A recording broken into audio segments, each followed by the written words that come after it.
Nós sabemos que a perda óssea alveolar vertical, principalmente na mandíbula, torna difícil a instalação de implantes. E então utiliza-se uma série de recursos, desde as reconstruções para crescimento ósseo vertical sobre o rebordo ou desvio do nervo alveolar inferior, por exemplo. Nós queremos apresentar uma técnica que é o Maxform Bio, que ele permite a utilização de implantes com a utilização do osso remanescente ao lado do nervo alveolar inferior, tanto por vestibular quanto por lingual, sem necessidade desses recursos terapêuticos citados. Este caso que vamos ver é a instalação de um implante na região do 35, por lingual do nervo alveolar inferior, e o implante na região do 36, instalado por vestibular do nervo alveolar inferior, exatamente nos dois casos, aproveitando o osso remanescente. Vamos ver o caso. O caso é a instalação de dois implantes angulados na mandíbula, passando ao lado do canal mandibular, sendo o 35 instalado por lingual e o 36 por vestibular. Quer dizer, o nervo alveolar inferior estará passando no meio dos dois implantes, né? Entre os dois implantes. A radiografia inicial com o planejamento dos implantes a serem instalados mostra, né, o desenho dos implantes e aonde eles serão colocados. A radiografia final, vejam nessa radiografia, com os implantes já instalados, dá para ver claramente, no caso do implante do 36, a sua angulação. E a imagem do implante 35, inclinado para lingual, pode ser observado nessa tomada oclusal. A cirurgia guiada é uma excelente opção nesses casos, pois dá segurança e precisão nas fresagens. Este procedimento, no entanto, foi realizado sem guia restritiva, guiado apenas pelas referências anatômicas do paciente e marcações transcirúrgicas.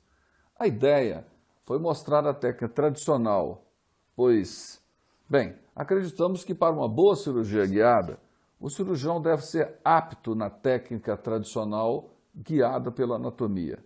Essa expertise é que faz da cirurgia guiada um sucesso. Na verdade, a cirurgia guiada dá mais estrutura, mais garantia para quem tem experiência. O cirurgião tem que ter essa expertise. Bem, a diérese foi planejada com uma incisão supracristal no espaço edêntulo, uma incisão relaxante vertical na região mesial do canino, à frente da papila, e a incisão intrasucular em torno do molar e do premolar, situado nos dois extremos do campo cirúrgico. Na incisão supracristal e na relaxante vertical, foi utilizada uma lâmina 15C. O detalhamento das incisões e as intrasuculares foi realizado com uma microlâmina 62. Para a preservação do retalho, é importante se fazer o descolamento com o mínimo de lesão. Então, a incisão deve ultrapassar o periósteo para não haver o rompimento do periósteo, ao ser descolado do osso. Logo depois da incisão, utiliza-se o estilete Pinto Cruz ou similar, isto é, um descolador ou uma rugina bem delicada para romper as fibras remanescentes que não foram separadas na incisão. O importante é, quando se for realizar o descolamento do retalho, já não haja mais nenhuma resistência e ele seja facilmente removido, como estamos vendo. Note que há pouco sangramento no descolamento do retalho, devido ao mínimo de lesão que ele está sendo submetido. É importante se criar um campo amplo também, para permitir uma boa visão das superfícies ósseas que serão as guias do preparo. Observe próximo ao premolar o forame mentual no descolamento.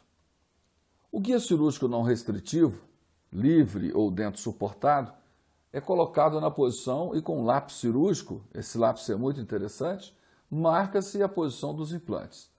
Esse lápis facilita muitas marcações, guias sobre o osso. Ele marca facilmente a superfície e pode ser usado para demarcar qualquer estrutura anatômica, como as raízes, próximo a algum implante, ou o contorno do seio maxilar, para se fazer a abordagem, né, do seio maxilar por vestibular. Controle das marcações, você coloca depois, então depois de marcado, você coloca o guia cirúrgico para fazer, conferir se realmente está tudo certo. Para um preparo adequado, é importante a ostoplastia do rebordo, criando uma superfície óssea mais plana e regular. Neste caso, estamos usando uma fresa para contraângulo, a PR 4,5 milímetros cônica da Biomacmed, uma fresa específica para se fazer esse tipo de ostoplastia. Vamos iniciar o preparo do primeiro implante. A fresa indicada é a PLB16, vejam a imagem do lado. Ela tem 1,6 milímetros de diâmetro na parte ativa e tem um alto poder de corte. O preparo segue paralelo à superfície lingual da mandíbula, mantendo-se dentro da cortical. Assim, não há a mínima possibilidade de se lesar o nervo alveolar inferior. O objetivo nessa primeira fase do preparo é se atingir a profundidade desejada do implante que vai ser colocado. São feitos inicialmente movimentos longitudinais com a fresa, removendo-a com frequência para se aumentar a refrigeração e se evitar o travamento da fresa nas corticais. Ao se atingir a profundidade desejada, verificada das marcações do corpo da fresa, iniciam-se os movimentos laterais para se obter a conformação do leito. Veja o sentido de movimentação da fresa na figura ao lado. Dessa forma, o movimento de alargamento do leito não leva riscos para o nervo, pois a direção do corte é paralela à sua trajetória. Para os implantes de diâmetro 3,3, essa fresa já faz a conformação automática. Nos diâmetros maiores, pode-se usar a PLB 21, que tem 2,1 milímetros de diâmetro. Isto é um pouco mais, o diâmetro um pouco maior facilita o preparo dos implantes com um diâmetro maior. Logo depois, uma sondagem de verificação do leito. É bom se avaliar se o preparo não rompeu a cortical lingual e se está dentro, né, se está todo dentro do osso. Caso tenha rompido, muda-se a direção da fresagem e se corrige o leito, colocando um pouco mais para vestibular. Agora, o teste do preparo com o análogo cirúrgico do implante. Utilizamos primeiro o implante retilíneo para testar o preparo e verificar a necessidade de compensação angular do implante. Nessa etapa, deve-se forçar um pouco a introdução do análogo, mesmo com pequena percussão, pois em muitos casos, devido à sua forma, por si só, ele já conforma o preparo. Principalmente na maxila, quando se faz uma subinstrumentação intencional e se induz a compressão do osso, aumentando a sua densidade, isto é, fazendo a sua densificação. Aliás, o princípio conceitual da técnica, chamada de osseo-densificação, que foi descrita em 2014 por Ruiz e Meyer, já era praticada com esses implantes desde meados da década de 1980. Bom, continuando, agora o teste com o análogo angulado. Depois de se fazer o teste com vertical, né, com retilíneo, com implante retilíneo, usa-se com menor angulagem, com 25 graus, ou já se usa, dependendo da angulagem que estiver, você já procura um ângulo maior, porque tem 25, 35 e 45. Veja que, neste caso, com 25 graus, ele compensou a inclinação do preparo mostrado pelo análogo retilíneo, permitindo uma posição ideal da plataforma do implante. Nesse caso, o implante angulado já se adaptou corretamente ao leito, sem necessidade de preparo adicional, porque o ângulo é muito pequeno, 25 graus. Bom, terminado esse preparo, passamos ao preparo do segundo implante, que será colocado por vestibular, ao contrário desse que está por lingual. A fresa, vejam, é direcionada completamente inclinada, guiada pela superfície vestibular. ao contrário do primeiro, né? A trepanação inicia-se sob o rebordo da posição que se deseja a plataforma e toma a direção vestibular para que o implante passe por vestibular do nervo alveolar inferior. Após o preparo, testa-se novamente com análogo retilíneo. Veja que o análogo penetrou completamente, mas ficou muito inclinado para a lingual. Um implante instalado dessa forma seria um total inconveniente protético. Então, é necessário que se use um implante angulado. Neste caso, foi escolhido um de 35 graus para compensar essa inclinação. Devido a essa grande angulação, 35 graus, já mais 10 graus, é preciso se fazer uma correção no ângulo do preparo. O objetivo é se obter um leito com a mesma forma que vai ter o implante e longe do nervo alveolar. Observe na figura ao lado a forma do leito que desejamos.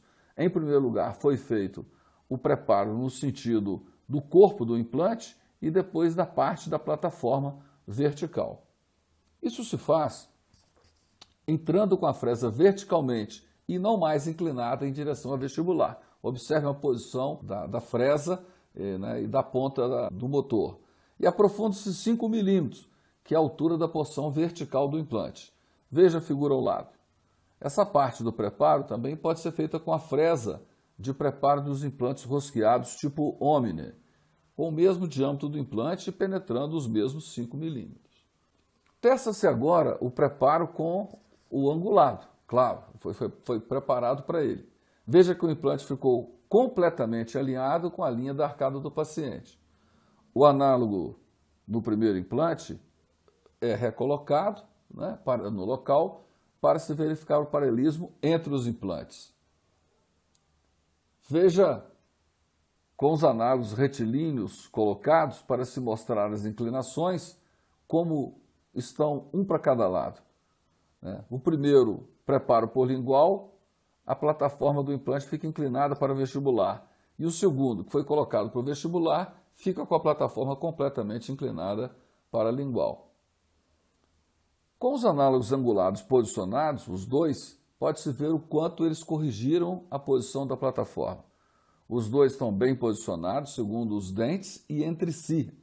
Os espaços entre os dentes e os implantes e entre implantes são ideais para uma boa condição protética e uma boa condição de saúde da mucosa em torno dos implantes. Após todos esses testes, são inseridos então os implantes. Eles são introduzidos manualmente, pressionando-os no leito por meio do porta-implante, o porta-implante PE, que o implante vem fixado nele. Ao senti-los firmes dentro do leito, remove-se o porta-implante desenroscando. Como os implantes são 0,02 milímetros mais grossos que o análogo cirúrgico, né, tem um diâmetro um pouco maior para haver uma compensação, eles não penetram completamente no leito. Eles ficam com a plataforma em torno de 2 milímetros acima do nível ósseo. Adapta-se então um porta-implante cirúrgico, veja o que está na figura ao lado, e se introduz o implante agora por percussão.